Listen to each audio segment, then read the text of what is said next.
Weather Service in Norman has issued a flash flood warning for southeastern McClain County in central Oklahoma, south central Pottawatomie County in central Oklahoma, northwestern Pontotoc County in east central Oklahoma, Seminole County in east central Oklahoma, northwestern Hughes County in southeastern Oklahoma, eastern Garvin County in southern Oklahoma, Murray County in southern Oklahoma, until 11 a.m. Central Daylight Time.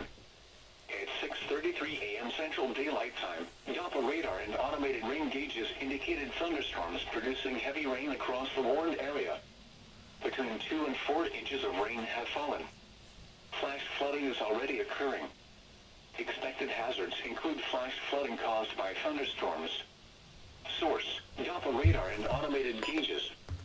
The following impacts are expected: flooding of small creeks and streams, urban areas, highways, streets and underpasses, as well as other drainage and low-lying areas. Some locations that will experience flash flooding include Ada, Seminole, Holdenville, Sulphur, Davis, Wewoka, Wynnewood, Stratford, Kanawha, Atuka, Bine, Maud, Rolfe, Mullens, Dustin, Asher, Francis, Fitzhugh, Doherty, and St. Louis. This includes the following highways. That was a weird pause. 35 between mile markers 46 and 61.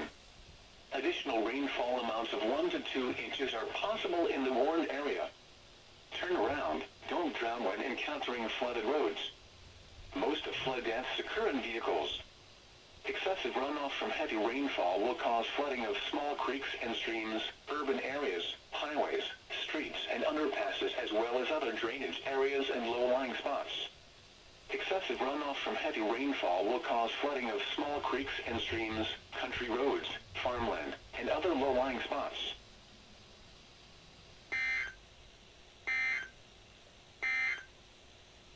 The following is your hazardous weather outlook.